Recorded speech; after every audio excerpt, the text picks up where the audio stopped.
Hey everybody, look, I gave myself bangs. It's kind of an impulsive thing I just did. Anyway, welcome. This is going to be our butterflies and blooms lesson. And I'm going to go through a apron on really quick so I don't get paint all over my clothes. How are you? I hope you are having a great week. My husband's on vacation again this week, so it's been really nice having him home. And so I did some preliminary setup work, and I thought I would explain that to you guys first, and we'll just see how far we get today. Who's with me? Somebody's with me already. I'm going to turn the camera down in just a minute.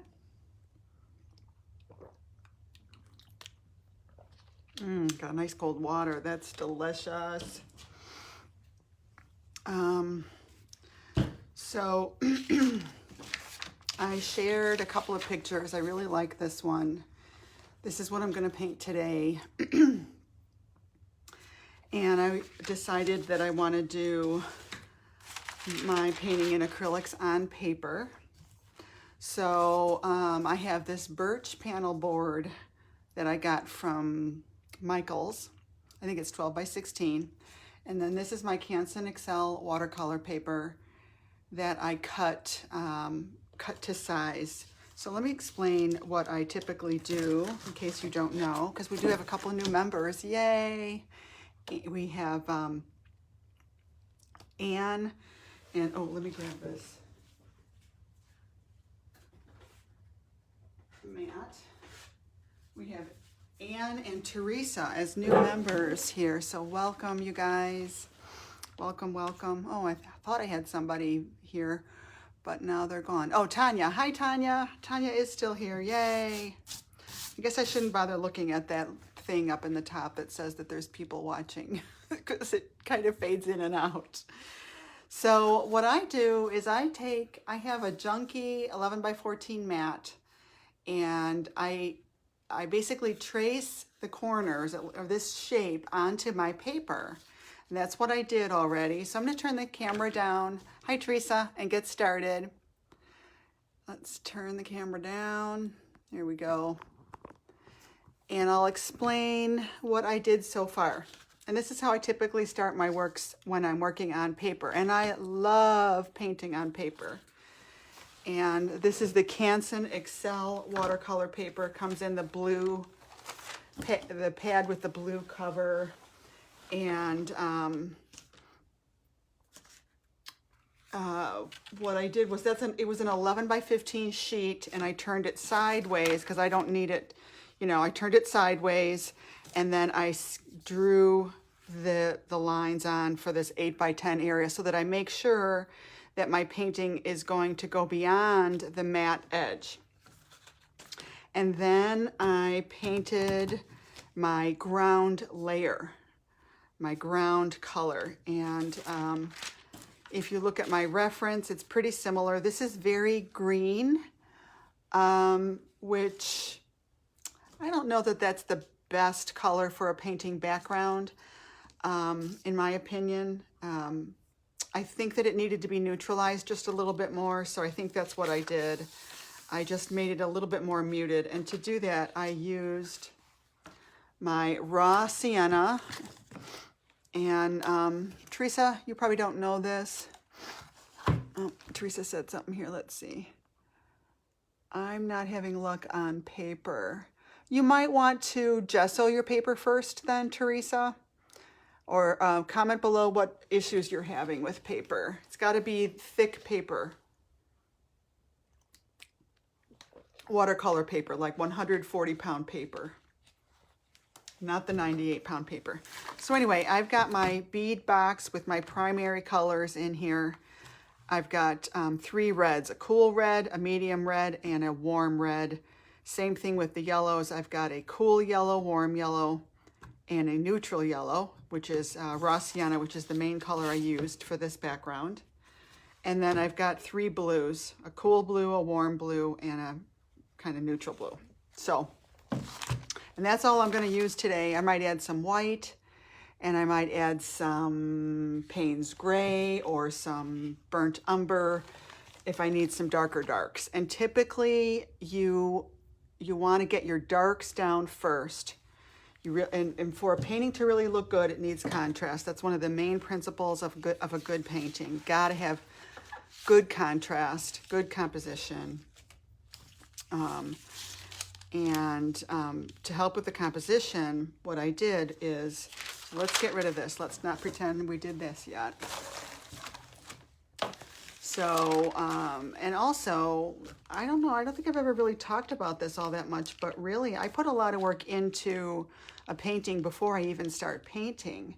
I really spend quite a bit of time looking for reference images that really inspire me. And this morning I found some lovely videos of butterflies on flowers on YouTube and took some screenshots and found myself very captivated. And I think I shared the link for that video. It was actually nice and relaxing.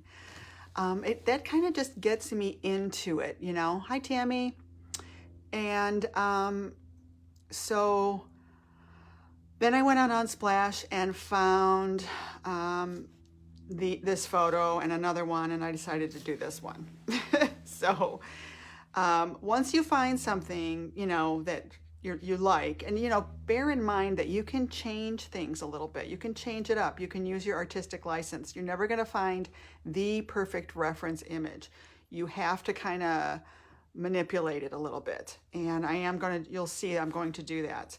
So what I decided to do is to grab a piece of tracing paper, and I put the tracing paper on top of this, and I traced, you know, this image. And I know that from my rule of thirds, which most people, even if you're a new painter, typically know what the rule of thirds is. You basically take your painting and divide it into thirds, this way and this way. You put this tic-tac-toe grid on there, and wherever you have the cross sections, one of those should be a focal point. It also kind of helps with weight, and what you're going to see is that visual weight versus background weight. And that's one thing I think I like about this painting is, well, it's about 50-50, the visual weight of the subject versus the visual weight of the background. I want my painting to have a little more visual weight in the subject. And so to do that, and also I wanted this guy to really be a focal point. Right now they're competing. So, and sometimes that's a good exercise to do, is to look at a photograph and you know, what qualities about it do you think attract you? How could it be better?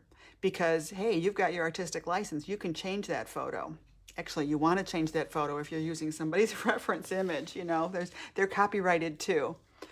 So am I making sense so far, you guys? Do you guys ever do what I'm talking about, where you're researching for a while and you never quite find the perfect photo? Does that happen to you? So I just used a Stabilo, or you could use anything really. I used a Stabilo Aqua. I thought it was Aquarelle, but it's Aquarellable. Oh my goodness, it's hard to say. It's a Stabilo pencil. And just kind of, you know, traced, and it's a good exercise to do this because it makes you think about how you would paint it. It helps you to notice your subject. And what I noticed as I was doing this, I mean, you're kind of thinking out your painting before you even start painting, okay? And what I noticed about the subject is that I'm going to paint these stems before I paint the flower tops. And I'm going to paint these green background things before I paint the flowers because they are behind. So you start looking for what is behind, what is darker. Those are going to be your first layers of your acrylic painting, always, always. So, and of course, if you do a ground layer, like we call this is laying down a ground color. A lot of work is done for you when you've done this. And typically I will use something kind of neutral, meaning it's a little bit muted. Doesn't have to be the perfect color. A lot of artists, a lot of painters will use a warm color, like a burnt sienna or a alizarin crimson kind of color. You know, you can try different things. Usually, I honestly, I think a warm color works better than a cool color. But sometimes you've seen paintings where the background is black. That works too, you know. So at any rate, what I decided when I was looking at this was that I like how that's falling out on my grid. It's close enough to being the center of interest because there's not going to be anything around here. And to help this become more weighty, if you will, more visually impactful, I'm going to lower down this subject. And so I just took my tracing paper and figured out where it would look the best and traced the image there. So now I've got this new composition. Okay. And I can go ahead and trace this on here if I wanted to. You know, I could use this, but I don't think I'm going to. I think I'm just going to actually use this. And in doing so, it's going to help me make it a little bit looser. I don't want to get really detailed with this. The idea that I want to convey in this painting is the lightness of a butterfly. They're free. They're fleeting and they're quick and it's soft and springy. I just want lighthearted. You know, I don't want it too detailed. Wispy, I want it to be. I don't know if that makes sense. So that means, you know, not anything too, you know, heavy. So what I'm ready to do now that I've got this background down, and I don't know if you're painting along with me or not, it might be a good idea to just kind of watch and see what I do here. But I will explain a little bit further. What I did is that I used, let me get my palette out here. And this is the palette. This is the exact paint that I used. I just did this morning. And I love using this chippy brush. This is a well-loved chippy brush. I've actually went in and cut it with my scissors and pulled the loose hairs out. And I like it like that. It makes it have more texture. So I mixed my raw sienna with white and a tiny bit of phthalo blue green shade. And just painted it on. I made a slightly darker green, painted that on. And then I added more, I wiped my brush out and left the paint in there. Added a little bit of water, literally just dipped my brush in the water with some paint on it. When you add a little bit of paint into your bristles, you can then splatter.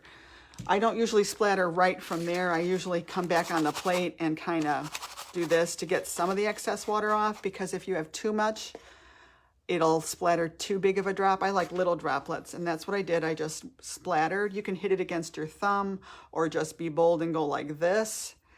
And I just wanted a couple of splatters. And you can either leave that and let it dry. I made it a little bit lighter of a color. Or you can take a paper towel and lay it on there, and it lifts up the splatters that you just made. So that's one of my favorite techniques. I call it like a splatter lift. I'm going to grab this pickle painting where you can see more of that.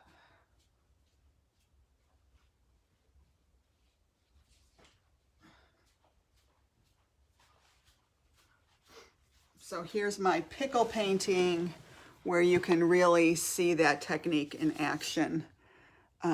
Like right here, these splatter. You can see the wispy lines from my brush. You know, this brush, And then you can see where I splattered and lifted. I started with a Indian yellow, almost orangey ground layer. Painted that on first, let it dry, and then I came back in with a tomato red, you know, a cadmium red light, I believe, or it might have been cadmium red medium with some yellow added, and just quickly painted it on there.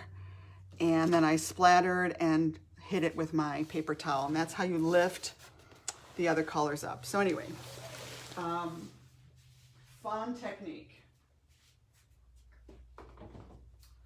So now coming back here, this is completely dry, and some days this is what I do. I will just prep backgrounds like this so that I'm ready to paint later. And so I'm going to use this, and let me line this up here. When I painted that background on, I lost my edges, my crop edges, so I drew them back in. Okay, now you can use graphite paper.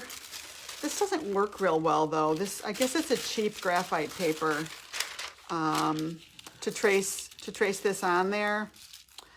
I'm gonna test it out and see how it works. If it doesn't really work, I have, so this is what this is. It's just graphite paper from Hobby Lobby. And I usually use like a ballpoint red pen, a red ballpoint pen. Let me see if I got that.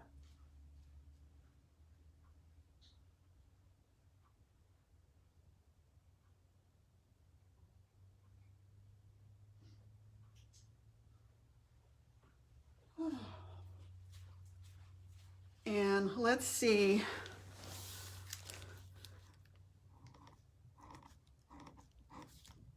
If any of these lines are going to show up. They don't always show. Yeah, no, it's not showing up. I should just throw away this silly graphite paper. All right, so plan B. Oh, I kind of knew that it wasn't going to work. Is my charcoal. So let me find a piece of charcoal.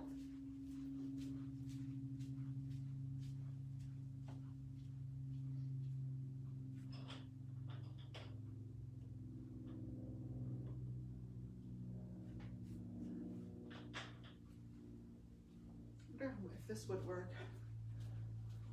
Hold on, sorry. I mean, you could just use graphite, but it doesn't, I don't think that shows up as well. You could just use pencil, you know, graphite is pencil. Fancy way of saying, see, I keep forgetting that I moved it over here, my charcoal stuff.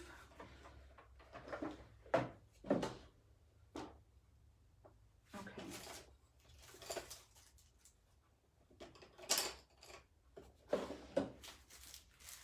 So you can use vine, you know, they have vine charcoal at Hobby Lobby.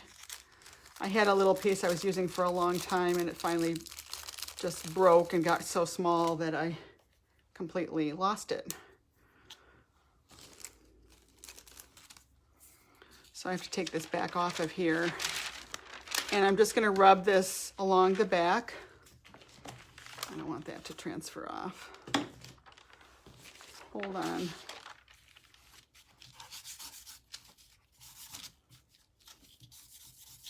I like to kind of use the side of it.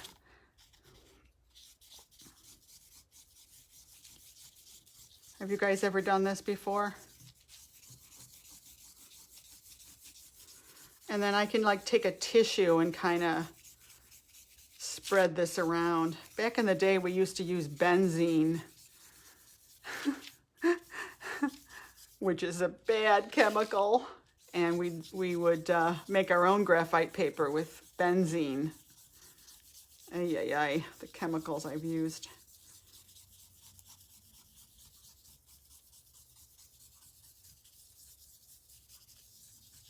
Okay, so that looks pretty good.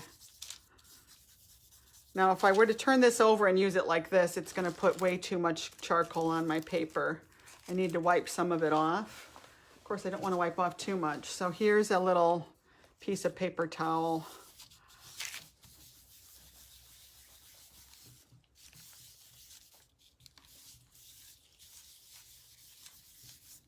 Okay, now I am ready to put this down on here, line it up again. And again, I like having those crop marks. It makes it really easy. And I'm taping it in place. Okay.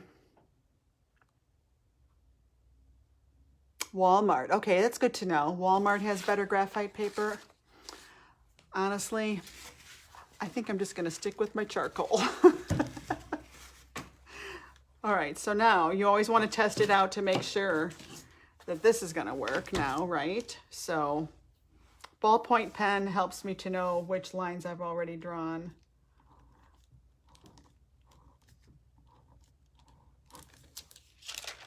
And they are much better. Now I can see those lines.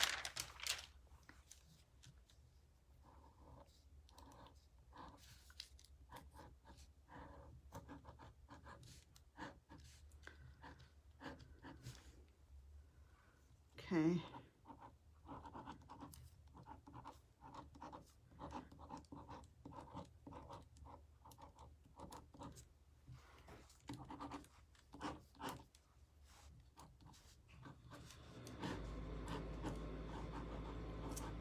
And I don't have to be real, you know, exact with this.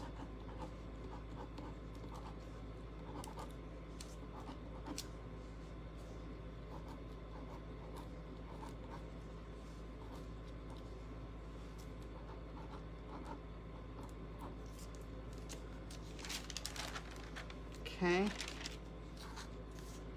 Let's do this one now.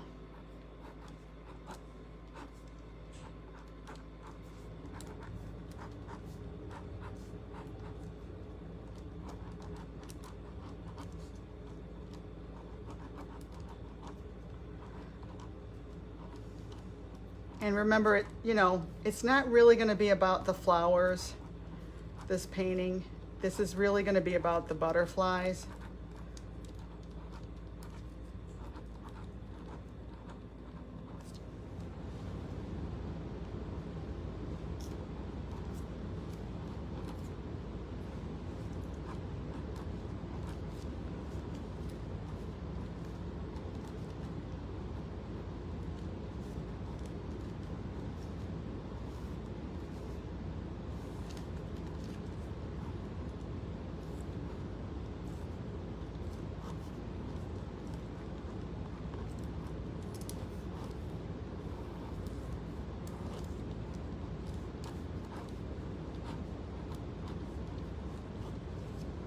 And I'm just doing, you know, some of the lines. I don't have to be a slave to all these lines. I just want the gesture of it, really.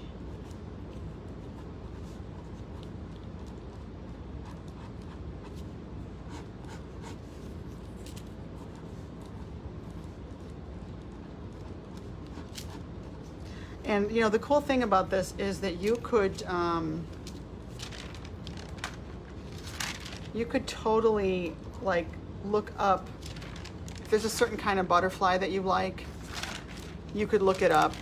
And now I could leave this attached in case I lose these lines and want to draw them back on again.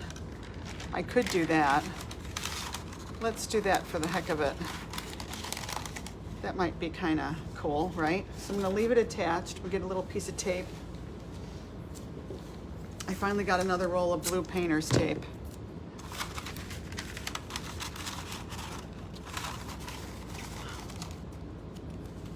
Tape that down there, and hopefully that won't really be in my way too much.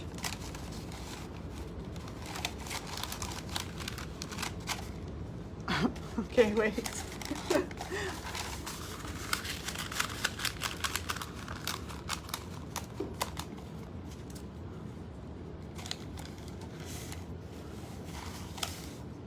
I guess not the greatest idea.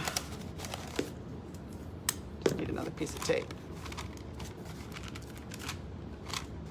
Okay, so there we are. So now I've got my reference image right here. I've got this all ready to go. And I'm gonna start with the very background layer first. see if there's anything I want to change about this background. And a little trick that I like to do is wherever I really want attention, I'm gonna make the background contrast from the foreground. And if you look, it's funny how it's kind of happening here. Right here, the background green is a little bit bluer next to the pink. And it really makes those pink petals kind of pop. And I love that when that happens. And I love how there's just some slight variations going on in the background.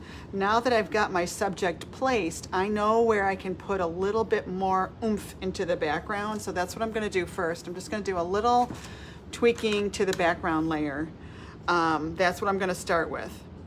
Now, if you haven't figured out like what colors to mix, and that's the biggest thing for new painters, you know, for all of us as artists, is the color. We really want our color to work.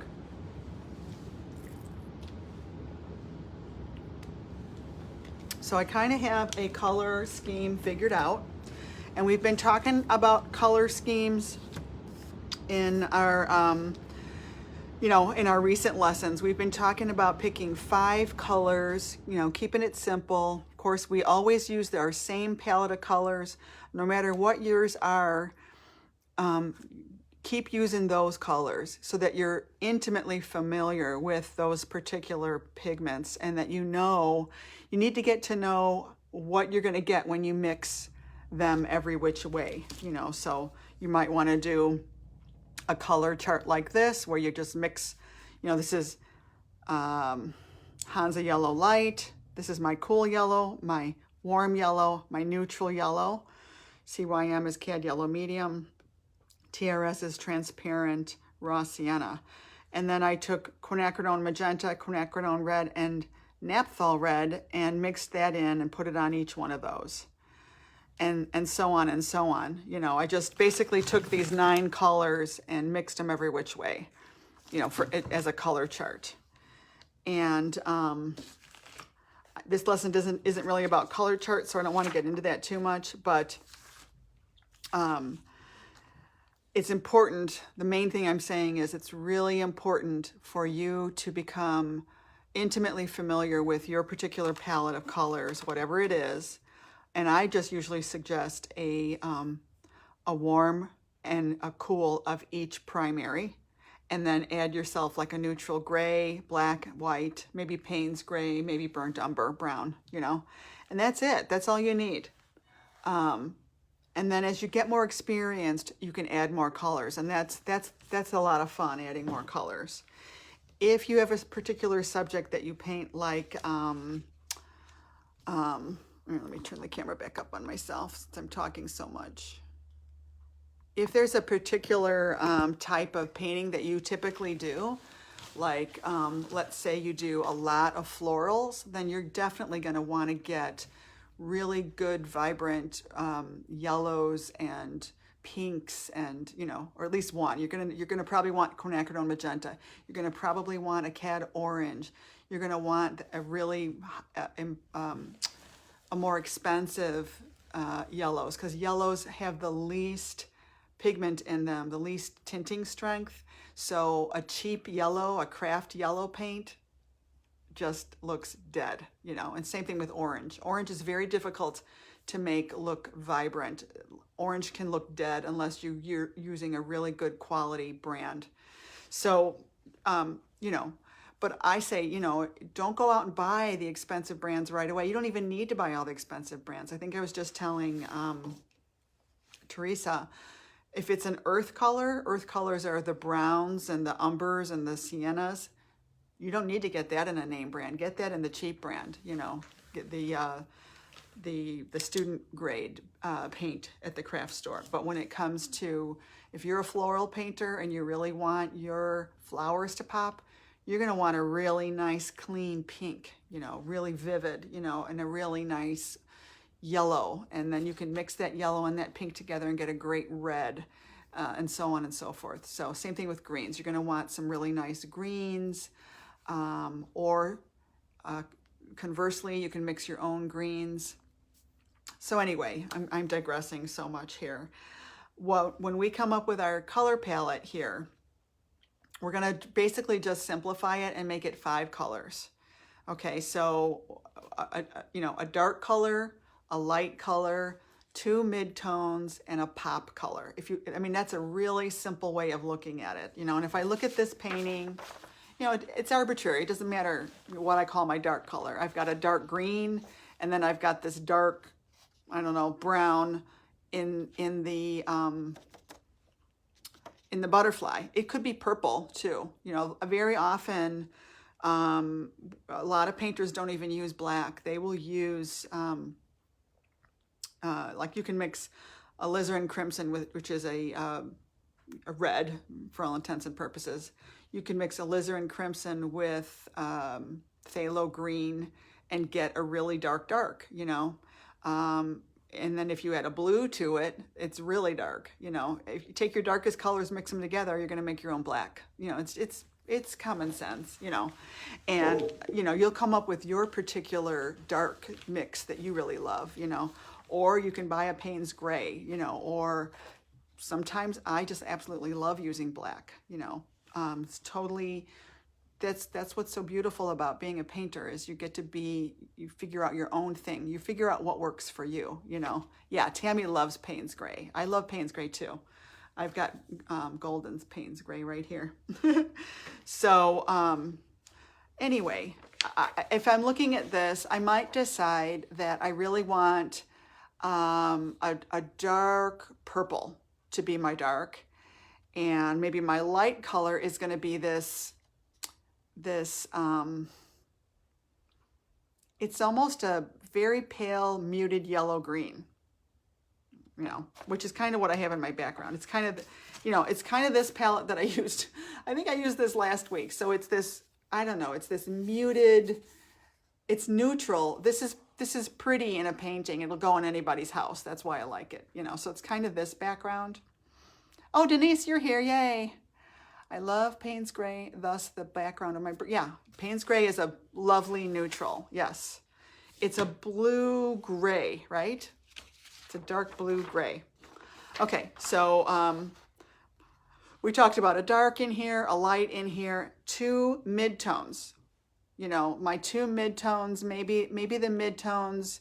I mean, obviously I've got more than just 2 shades of pink. I've also got more midtones in here, and I've got midtones in my butterfly.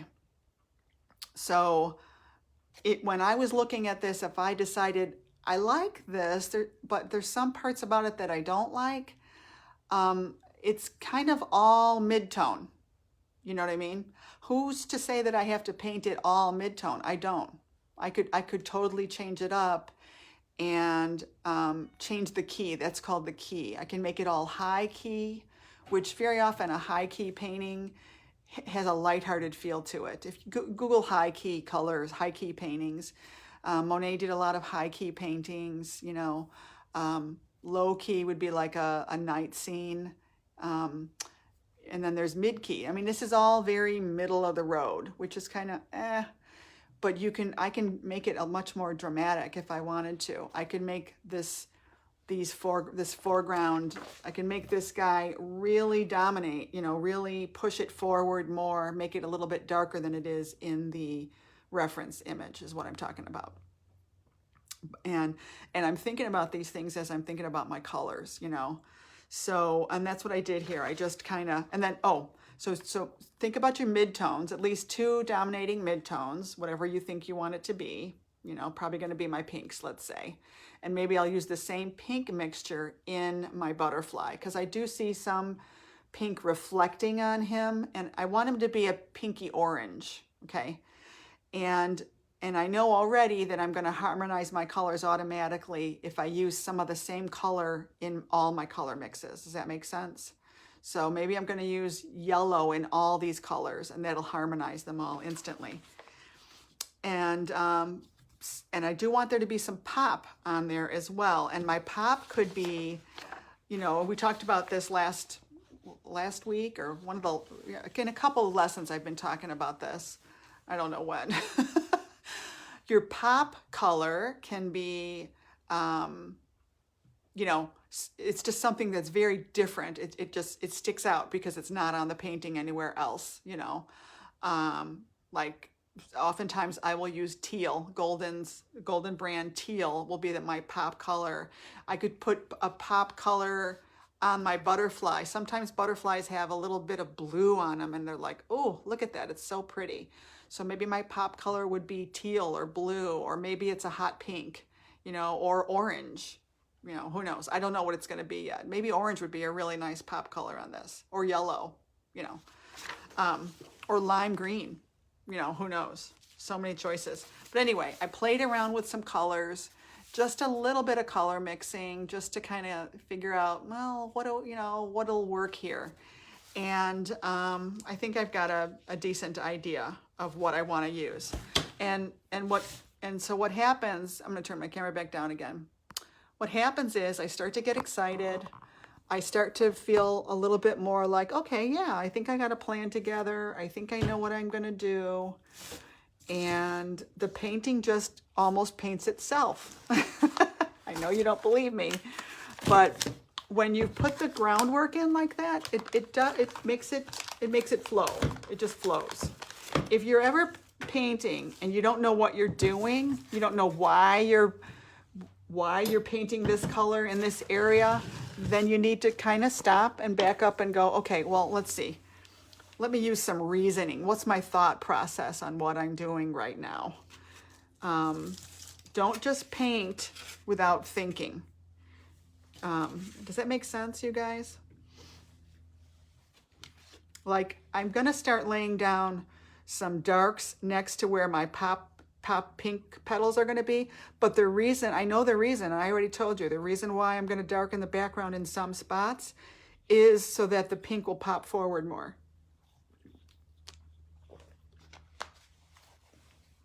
And painting gets easier because you have these little tricks in your pocket, you know. This is, you know, that's a trick that we all use, you know, easy peasy. Okay, so let's do that now. Let's see if I can actually paint. I'm gonna empty out my dirty paint water from the background.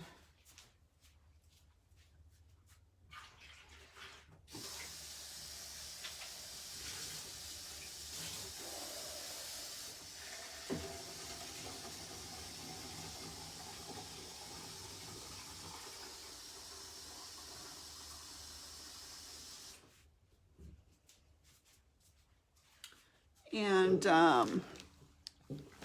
I really don't use, I'm not going to use a lot of water. I do want to soften the edge when I put this in there. I don't want to have a hard edge necessarily because it's the background and it's in the distance. So I'm going to just kind of work quickly and take my time mixing just the right color.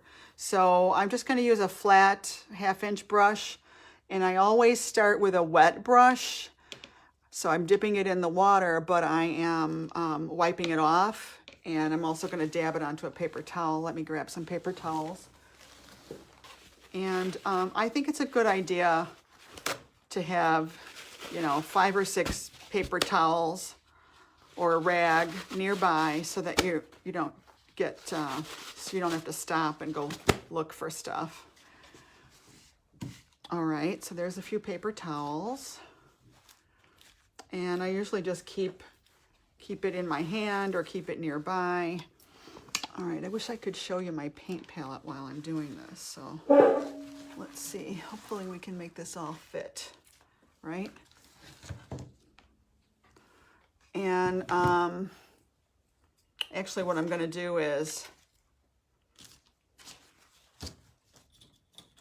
I'm going to take some paint out. I use this spatula thing out of my box, put it on my palette and close the box so that I'm not leaving it open for a long time like that, you know.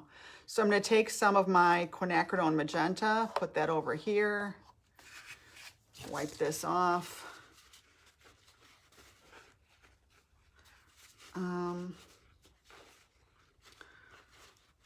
Let's see, maybe just a little bit of blue. Which blue is this one? I can't tell.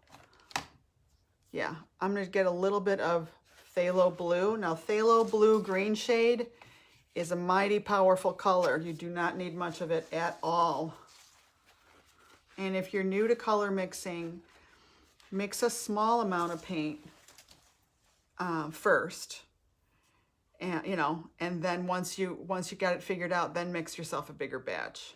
Okay, what else do I want? I guess I want more of this clean raw sienna. And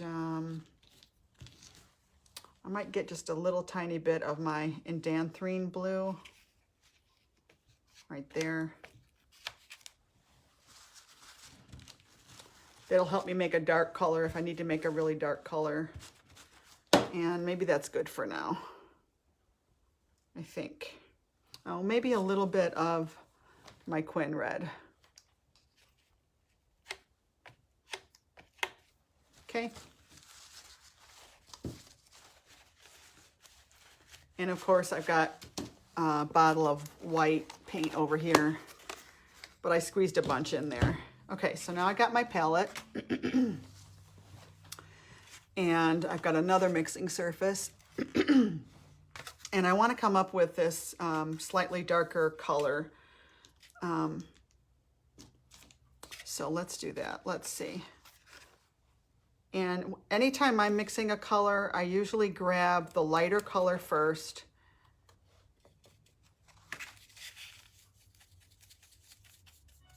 So that blue, look how powerful that was. I don't want it to be that blue at all.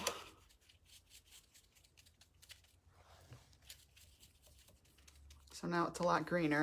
And you know, when you're mixing, you can literally hold it nearby and decide how that looks.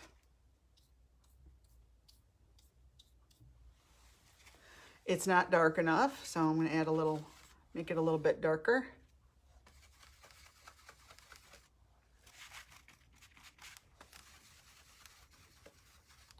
Let's see how that feels.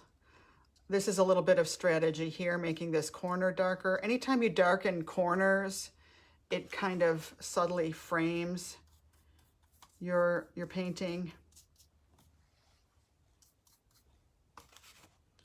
And I call this walking the color around, just getting it here and there. Add a little bit of water to this. So right here, I really want some emphasis.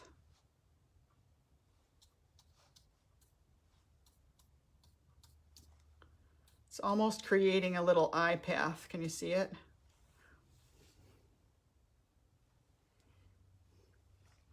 Okay, and I can soften it. Here's some Indian yellow I had here.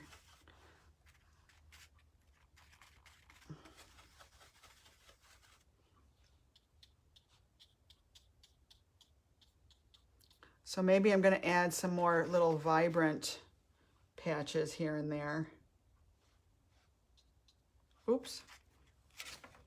Didn't have any color in my brush that time.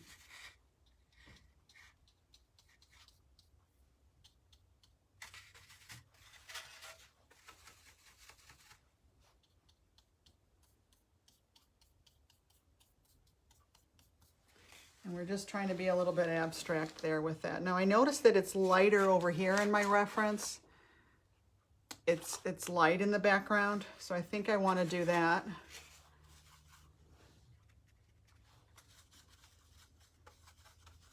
Shift it just a little bit lighter.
Okay, so I'm almost carving out, you know, I'm carving out this background in between, just looking at my reference and seeing, you know, where is that stem and where do I want some emphasis.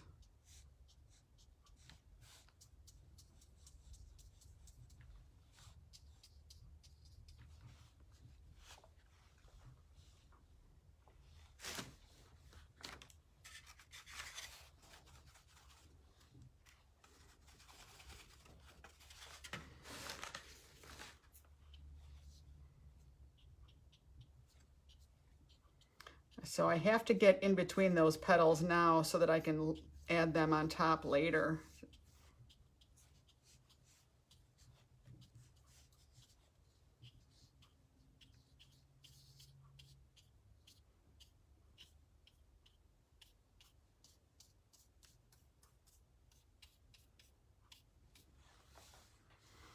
Okay, so that's probably enough for now.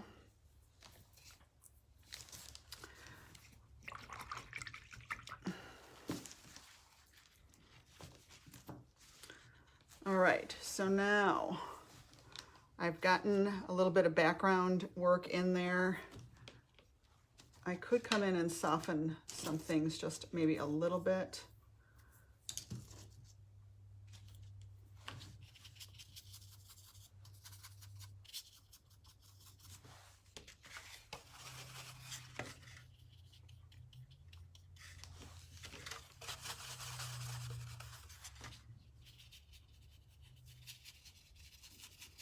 You know, this would be a glaze where you're just putting a little bit. Anytime you, oops, that's way too blue.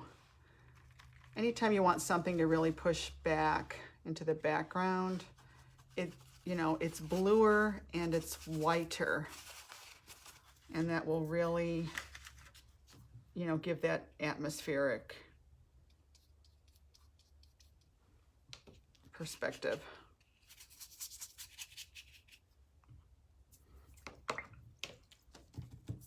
So I just put a glaze down.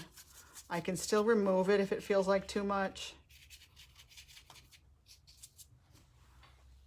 It's gonna dry a little bit darker, but I kind of like that. It's gonna definitely help my subject come forward with that whitish look. If it feels too dominating, remember the next layer that you paint on top of that is gonna push that back. But if it really seems like too much, you can do the splatter on it and then hit it with a paper towel. So let's do that real quick. You know, it's been on there a minute. I'm gonna take this brush again, dip it in the water, did a splatter, right? Kind of let it sit for a few seconds.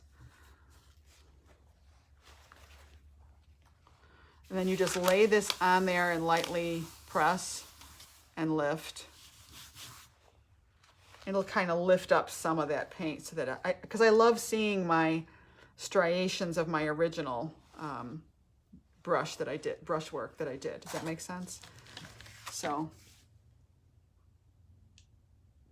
and that's it. I mean, we don't want to overdo the background. That's enough that it looks artsy and technique-y without being overkill. All right. Now, the next thing behind would be the green stems. So let's do those. And I'm going to try and keep them really loose. I'm going to just grab like a number 4 round. So, I mean, it's kind of the size of a pencil, maybe, kind of, sort of. And, well, not really. There it is. There's what it looks like relative to a pencil. And let's make this color here. I don't want it to be a crazy green. And I do want to keep it, I don't want it to be too light either. So let's see. Let's grab our yellow first, raw sienna. I'm going to grab my darker blue. It's like an indanthrine blue. And actually, that's not a bad color. It's very blue, but that's okay. So I'm just going to come in here with this and see. There are some petals, you know, little leafy structures here and there. And on this side too. Here's this stem.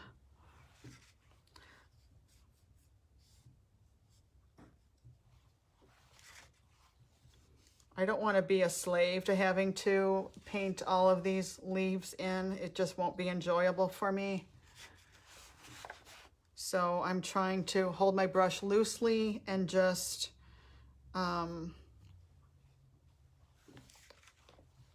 do simple strokes, I guess, is what I'm trying to do here. And, you know, I need to get some greens back behind where my pinks are going to be. I don't want to have any holes. If I don't get enough greens in there now, it's going to be I'll have to come back in and paint more, which I hate having to do that.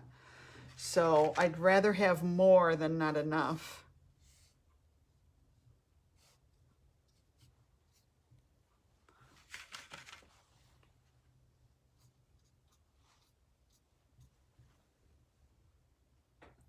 All right, so that might be pretty good, right?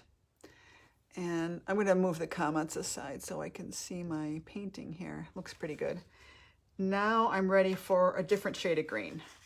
A little bit lighter, a little warmer. So I'm just going to grab more of my raw sienna. And this actually makes like a nice green gold. So let's put that on there. Same thing, overlap some leaves. Be loose, don't overthink it. Leave some of your background showing.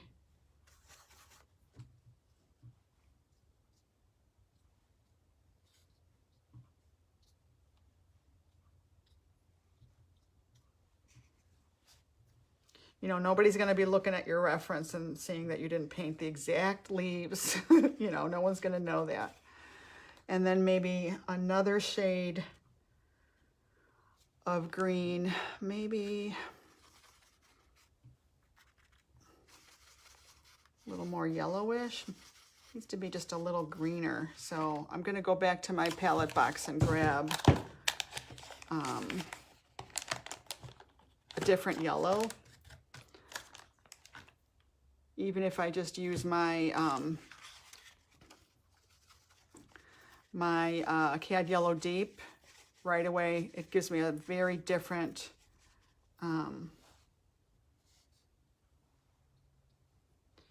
leaf color. I'm just going to put a few of those in there. Okay.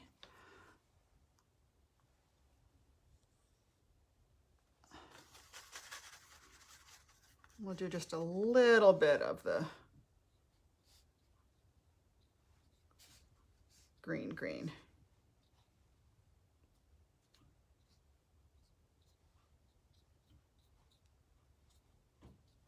Okay. So, you know, you want several different shades of green. And we kind of need to let that dry before we can put the pink flowers on top of that. So maybe while we're letting that dry, we can put the base layer of our butterflies on. And the only thing I'm noticing is that this wing is more in shadow than that one, so I need a lighter shade of that. And I want to have this, I guess this peachy. So I want this more vibrant, so I'm going to use my more vibrant yellow. And I'm going to use Quin Red and Cad Yellow Deep. Now that is very, very bright, vibrant. Let's see what it looks like when I put it on top of this, because this is a dull background color. So it's going to get dulled down just because my background is dull. So I'm not dulling down the color on my palette because I already have a dull down color on my painting. Does that make sense? All right, so there's a little bit of this wing kind of coming out over here. And this wing is a little bit lighter. And then there's a hint of this lighter color kind of coming through in some places. So that's interesting. I might even take and just put a few dots of this orange down in here. You know, harmony, right? And now I think I want a slightly darker color of this. So I need to make more of this. So yellow, quin red.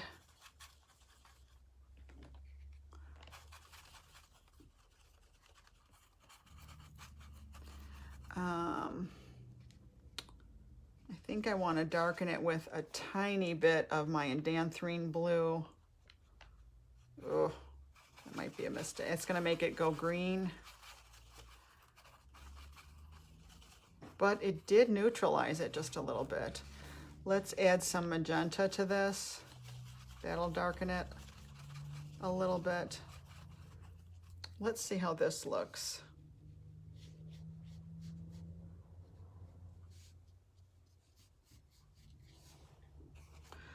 And I don't think it's going to be all that terrible if I let some of my background show through here too.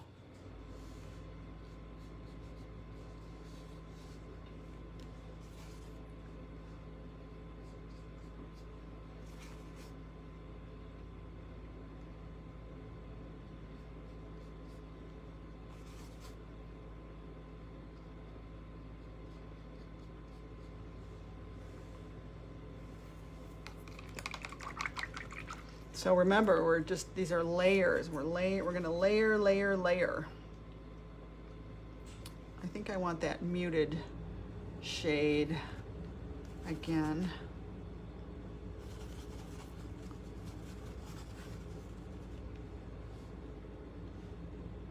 Some spots over here. Well, actually that's brighter, but that's okay. You can kind of get away with a lot with butterflies.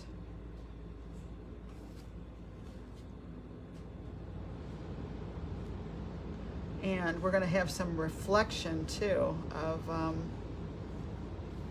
the pink is actually reflecting on this butterfly's body.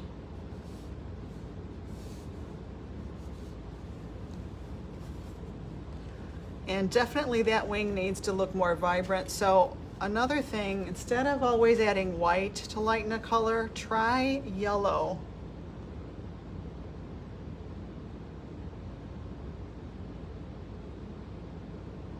Yellow lightens a color also.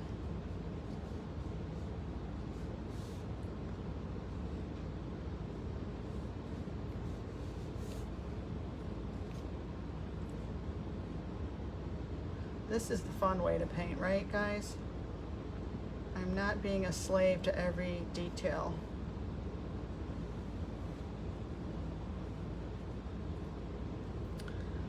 I'm going to grab some cool yellow. Maybe put just a little bit of cool yellow on a couple of leaves.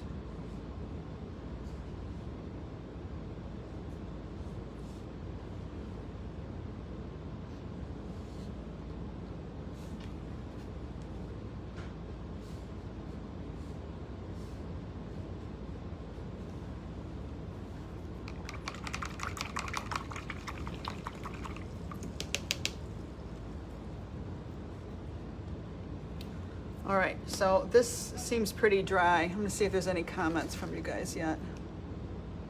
No comment. Any questions or anything yet, you guys? Here's my reference.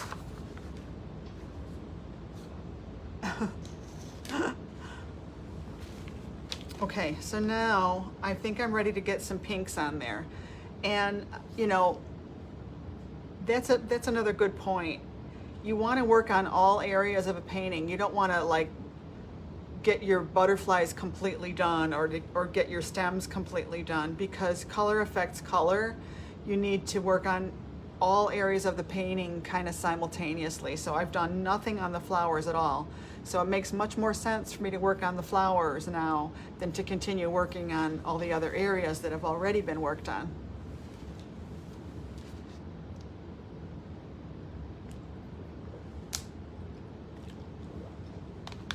All right, so we're at an hour now.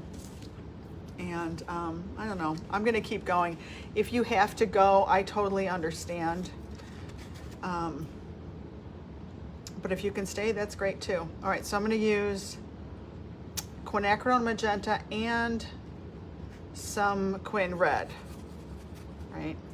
There's a hair.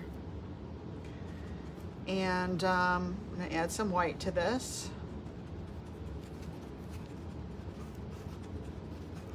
So it's a little redder, more quinacridone magenta. And I want it to be just a little on the purple side. So I'm gonna add a tiny bit of my, it wasn't a tiny bit, but it'll be okay.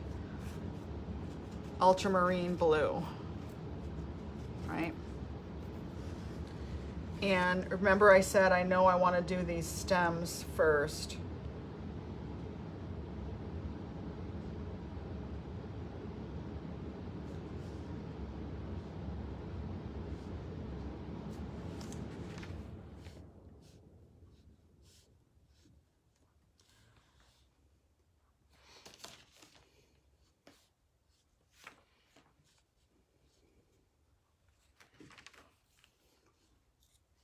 Okay, where is this one? This one's a really important flower. I guess it's right here.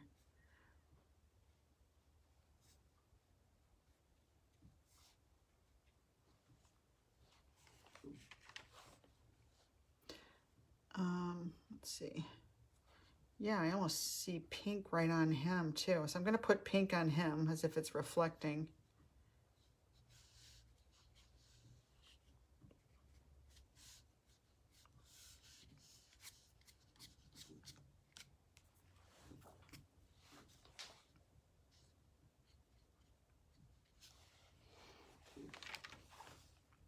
Same thing with this guy.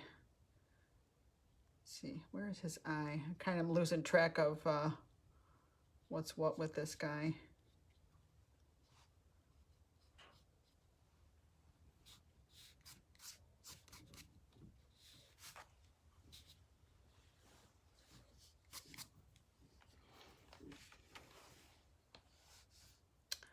Okay.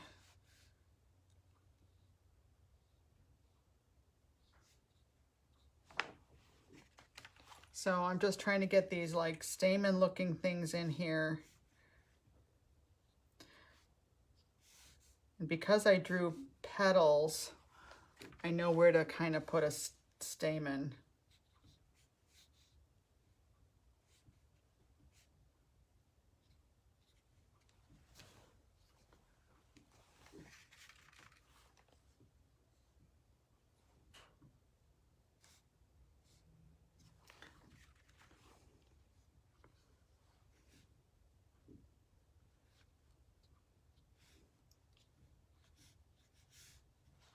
Okay, so I'm putting those lines in first. And then I can start adding these lighter petals.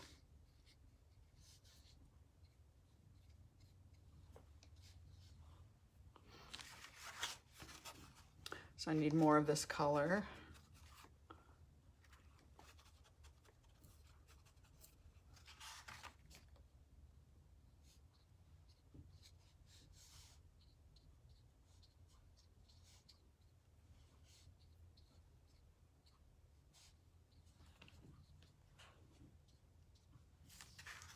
And see how they start to come forward.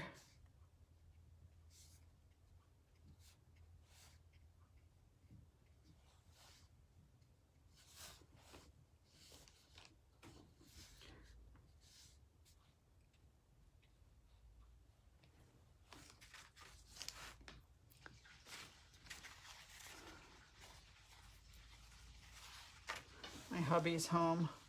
If you're hearing the water running, sorry. He's upstairs. He's on vacation again this week. I think I mentioned that already, sorry.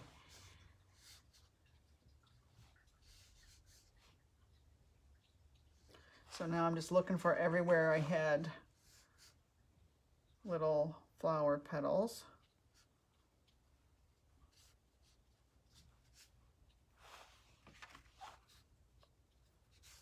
And I'm intentionally not, I'm just not overthinking it.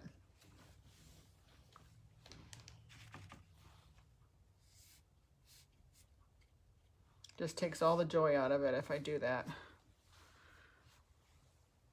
Okay, and these are a fun flower to paint. What are these, crepe myrtle? Is that what, I don't know if that's what these are called. Does anybody know?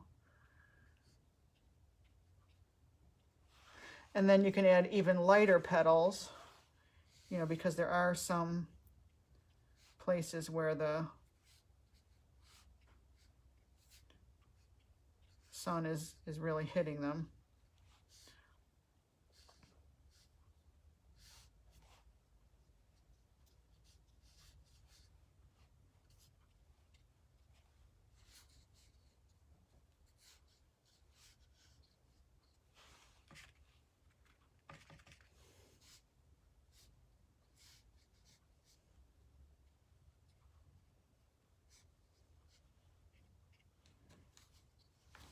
Okay, so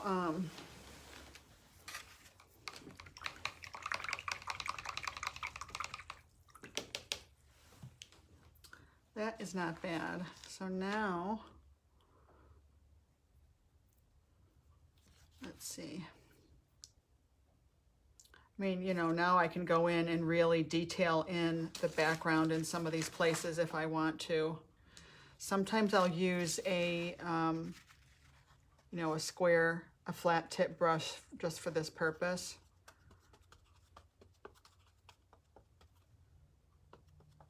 You know, so let's say I want to, oops.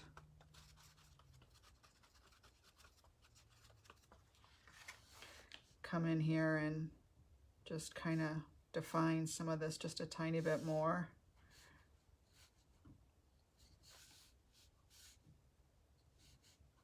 Just a few little pieces like that can really help.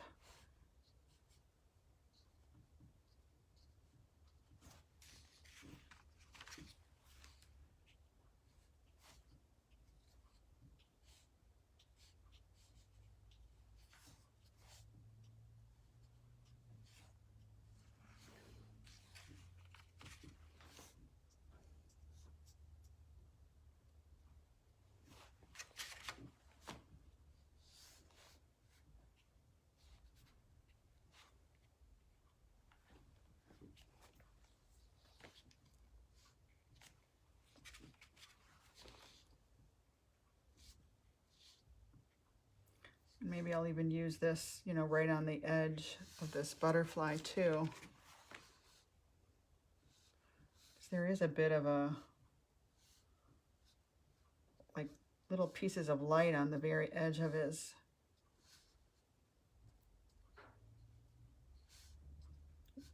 wing here.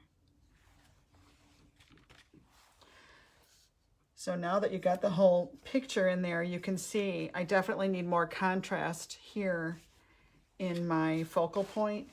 I don't want to go too crazy putting it everywhere else if he's, you know, what I want to have stand out.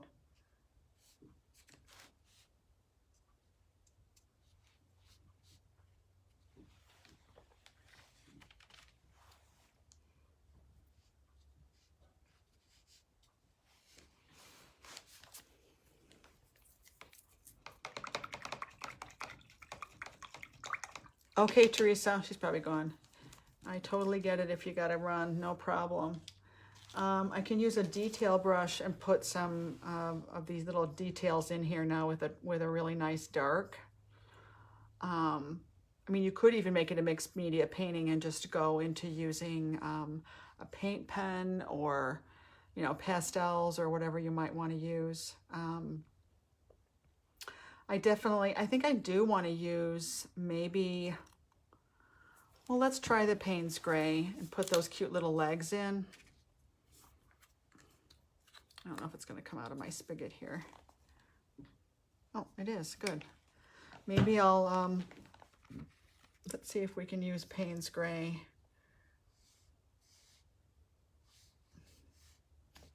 Let's see, where do I want this? Where do I want to start here?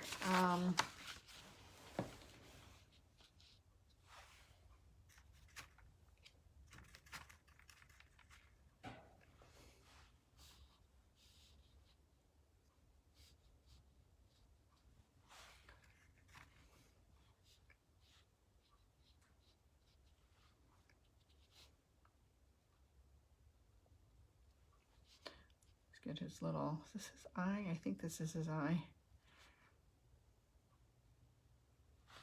Here's his antenna. Where'd the other one go?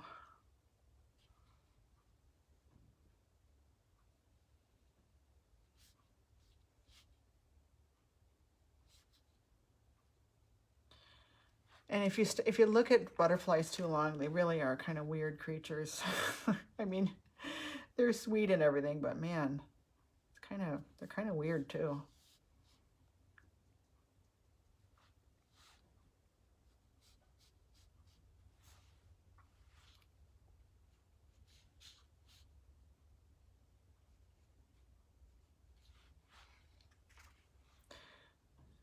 All right, so I just kind of want to get it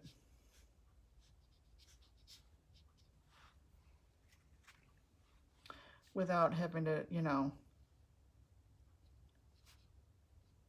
put every little thing in there.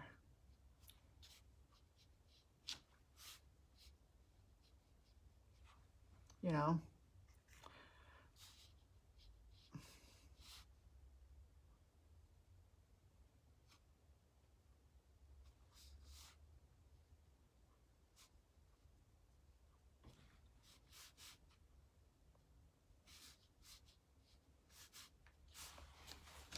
Okay, I like that.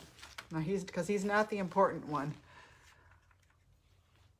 And, you know, maybe we'll have just a little, well, no, those are really purple, aren't they? I suppose it wouldn't hurt to have just a couple of lines here and there.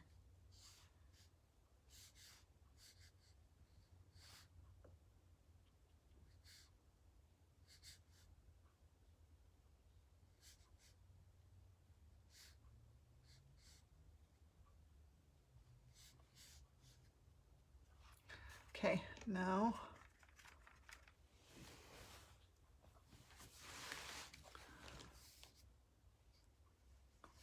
so he's got one that goes here and one that's here.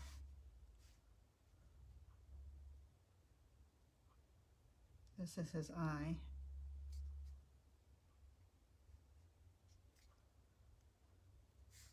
And yeah, it's always kind of hard to tell. This is a leg. I don't know. I think they've got like, they got what? How many legs do they even have? I don't even know.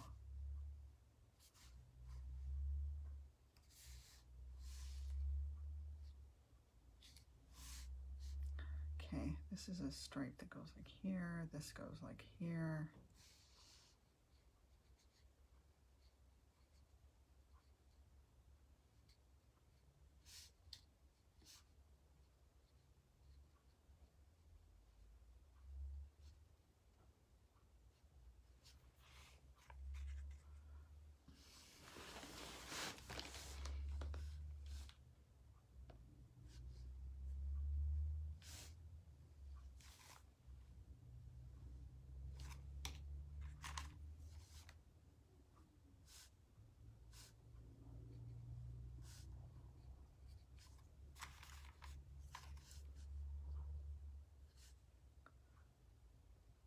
So I'm just trying to hold the brush at, you know, a different angle and just trying to be loose. And I don't know that I want to put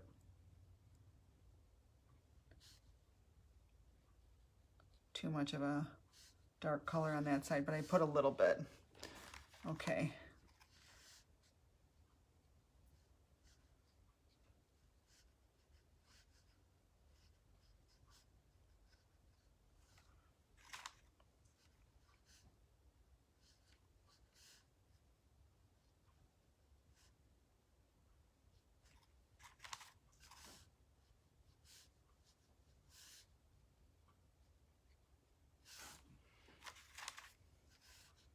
I mean, you know, it's somewhat loose, but maybe not completely loose, but that's okay, right?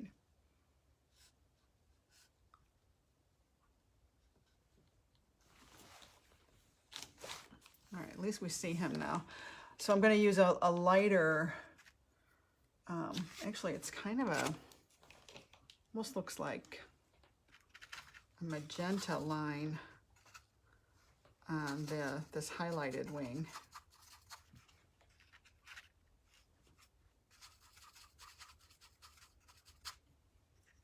We'll make it a little bit purplish.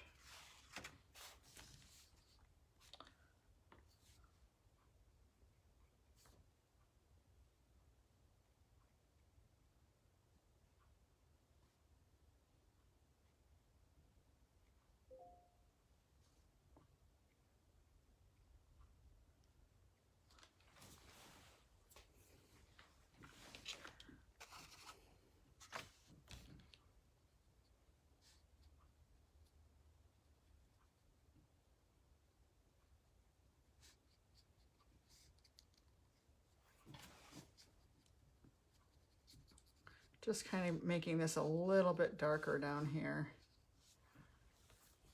Just to kind of give what feeling of, you can kind of feel like light's coming through there, I think. And then I can add some lighter lights here and there.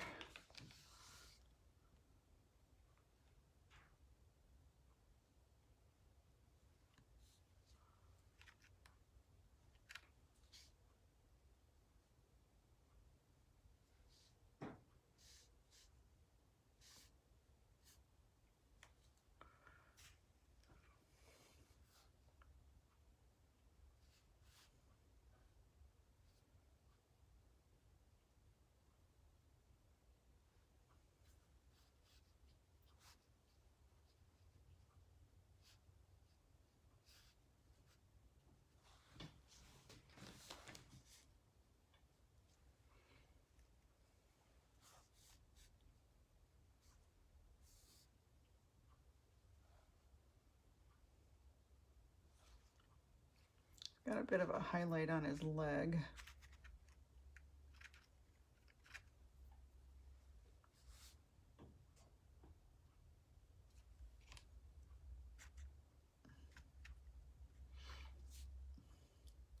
I'd like to finish this, you know.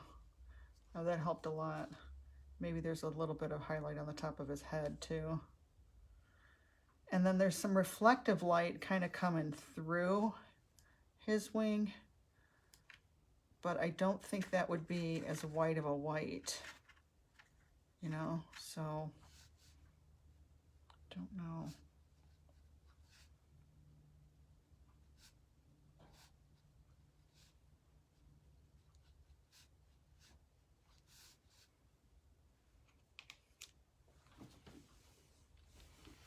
And then where I really want the detail, I can come back in right here and make that, I need to close my paint box just a little bit darker. And then I think I'm gonna call it a day on this one.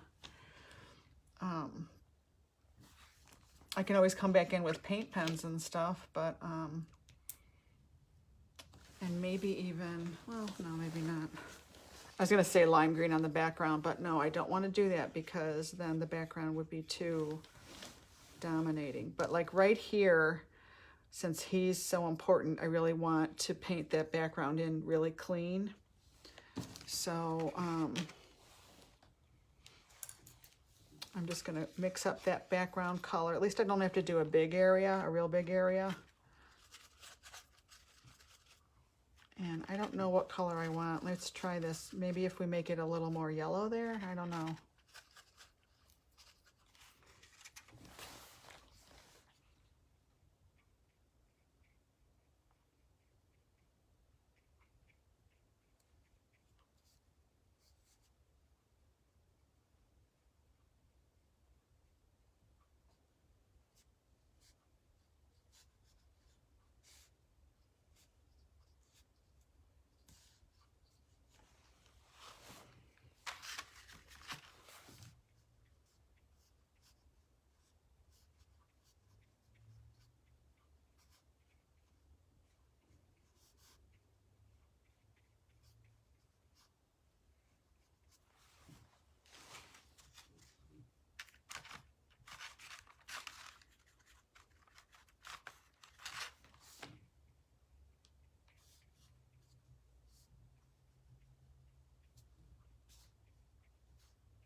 Okay, now I want to get back muted again.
Oh, I like that. That color is working really nice.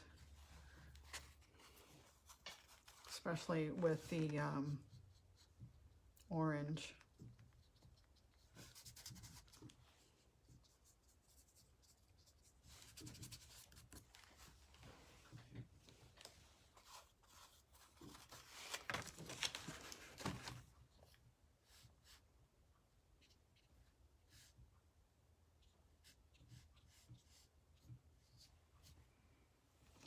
Yeah, that was the right color, that more of a turquoisey color, really.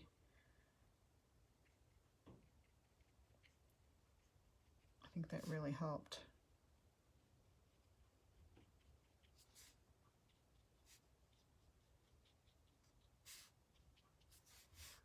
So it was a cooler green that helped it.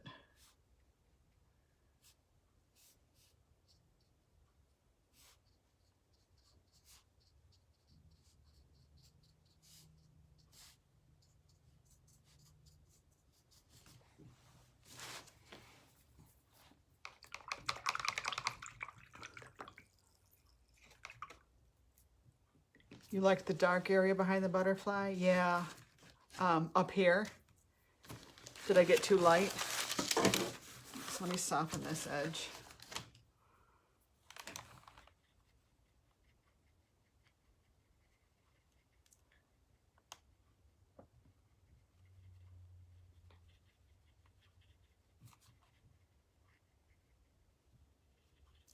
So while it's wet, you can soften it. And I didn't have any paint in my brush. I basically wiped my brush out and I just kind of went at that edge. And I'm just kind of softening it pretty much the same way you would do with watercolors.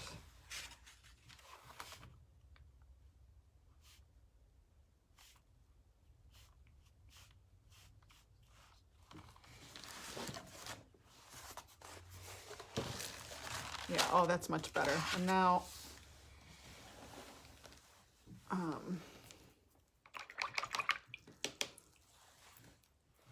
need to soften this right here.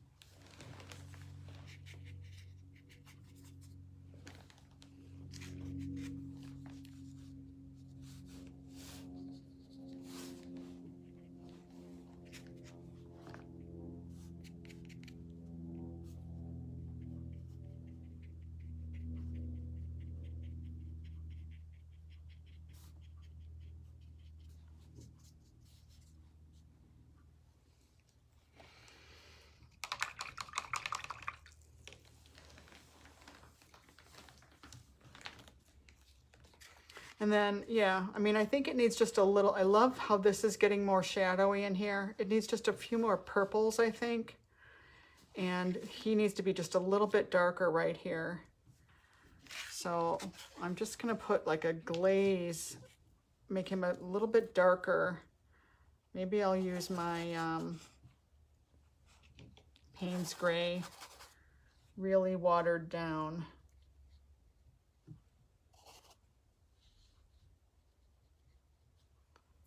A little too much, so I'm just gonna kind of, now I'm almost using this as if it's watercolors right now.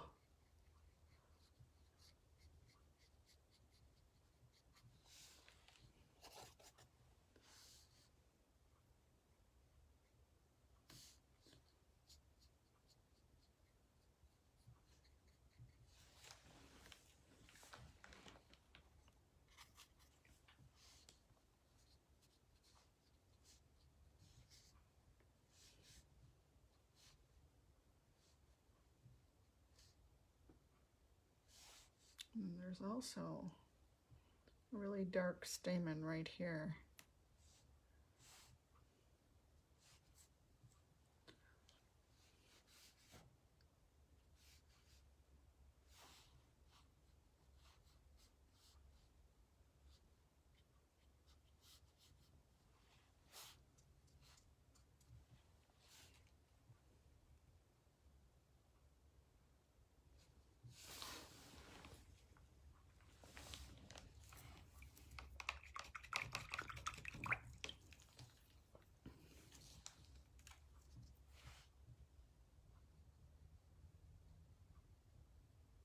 You like the Payne's Gray, Tanya?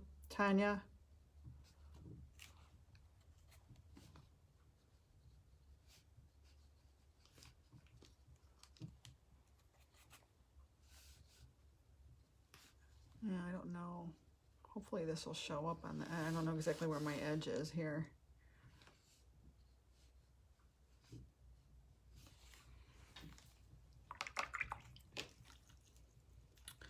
All right, so now I want to get an even brighter yellow on this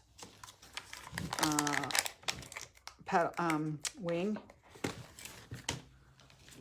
And you know, you might think it's okay, but then you know that you can push it, you could pop it a little bit more with another layer. So I'm actually going to use a cool yellow.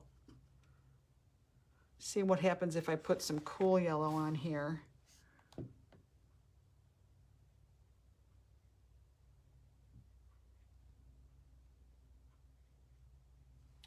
You know, just for that contrast.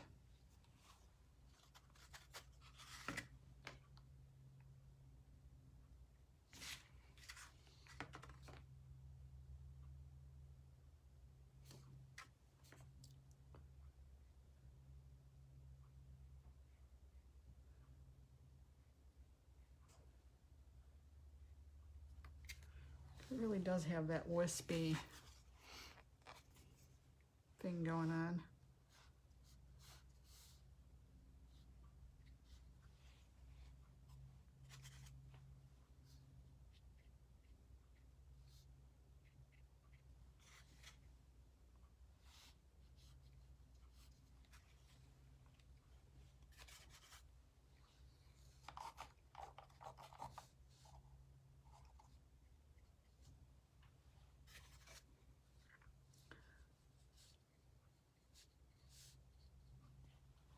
So that contrast is just kind of magical when you can get that contrast going.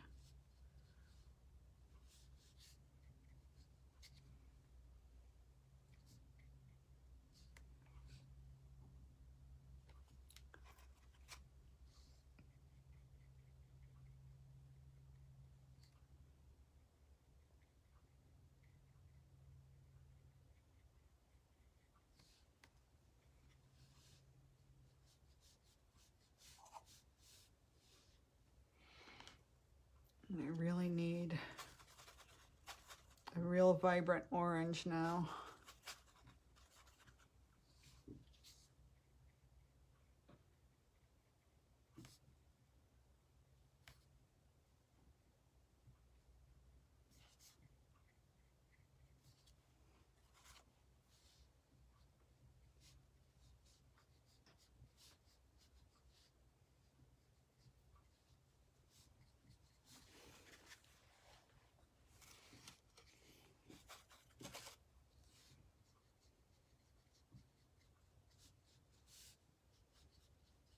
you know, and this is where your artistic license comes in, and you might decide you just really need to go full on orange.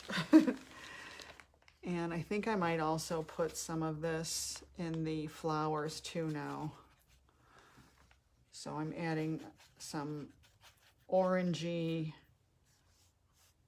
bits. I'm going to add some orangey bits here and there so that this, you know, just really harmonizes with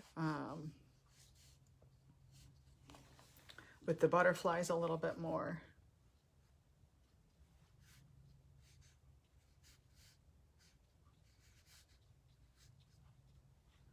Yeah, I think that helped.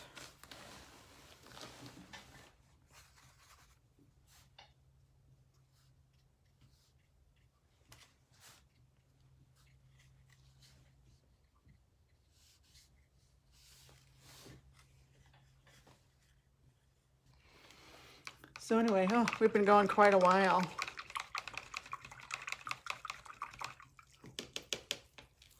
I think that's pretty good. I think that's a really nice, I mean, I wouldn't call this a full-on painting, but it's a really nice study. I could certainly go back into this and add a lot more to it.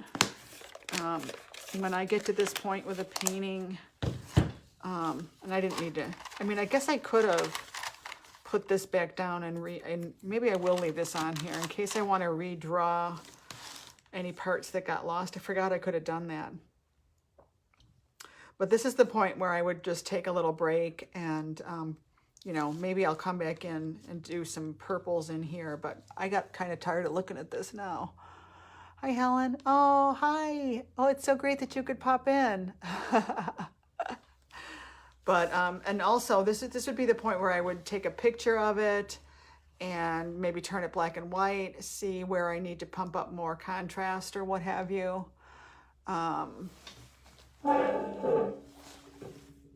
But I like the colors, and I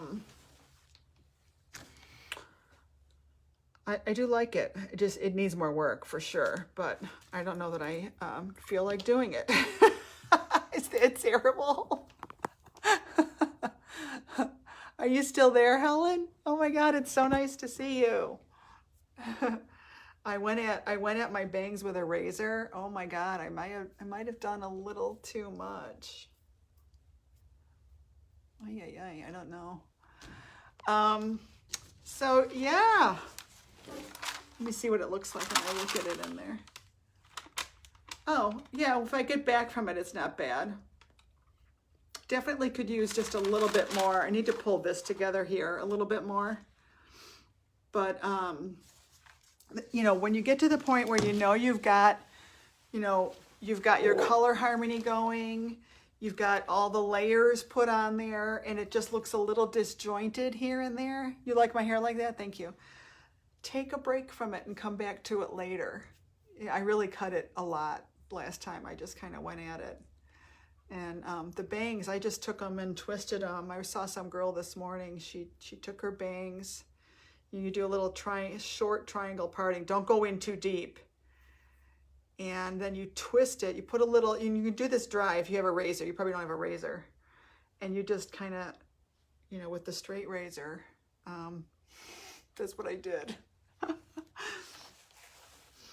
So anyway, guys, thank you for joining me. I'm going to take you over here and show you, I did a little bit, I snuck in a little bit of work on a, oh wait, let me cover up my paint palette here.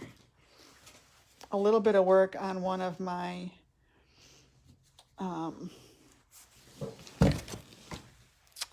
sunflowers. So let me turn it around. Turn the camera around. Oh, you're very welcome. So there's one. It's kind of crazy, this one, huh?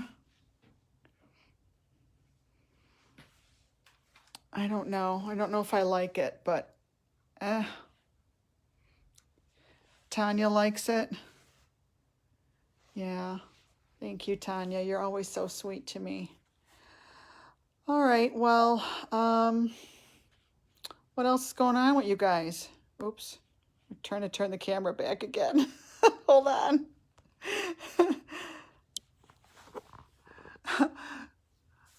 I mean, it's like Facebook is so dead, you know, there's really nothing happening on there anymore. It's so bizarre, isn't it? But anyway, Tammy, any more news about that shooting that happened? Or are you still there? You gotta go. Crazy, huh? Just crazy. I'm kind of glad I do still have this tracing here, because I could totally retrace some of these things that got lost. Oh, Tammy, I wish we could see your shelving unit. I want to see it so bad. I don't know why, but I do. Yeah, you know what? I might do that. I'm going to trace over these lines again just a little bit. And Denise, are you still here? Who else is still here? Well, you probably want to go get back to your studio stuff then, huh?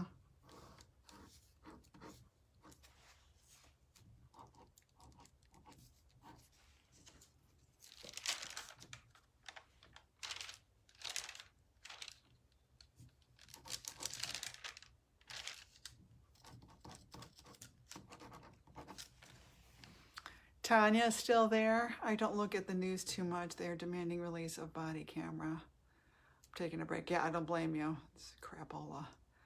Working on my studio space. Okay.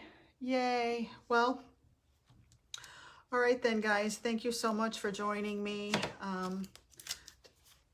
The cool thing, I don't know, it's kind of hard to talk and paint at the same time. It's kind of like when I was doing hair. I would wake up sometimes in the middle of the night remembering a conversation, and because I was busy cutting hair or coloring their hair, I'd be like, I meant to add that to the conversation, but I was concentrating on what I was doing, and I don't even know what I said. So, but anyway, I think it really helped that I went back in and added more layers of the yellow. See what I mean about, even with golden, the best brand of paint, you got to add more yellow, layer more yellow on there, more concentrated yellow and orange and pinks. The more you layer those colors on there, the more they're going to pop. So yeah, and I think it does have a lighthearted, not too serious feeling to it, which is what I wanted. So anyway, and what you can do is, what I was going to say is, you can, if there's a certain flower that you really like the crepe myrtle, you could look up butterfly with crepe myrtle or butterfly with lavender or whatever flower you like. And there's gazillions of photos out there. So anyway, guys, I'm going to go. Maybe my husband and I will actually do something today since he's on vacation. And, I'll let you go, and I hope you have a great week, what's left of it. I got to get used to the bangs. Oh, my goodness. And I love you, and I'll talk to you later. Bye.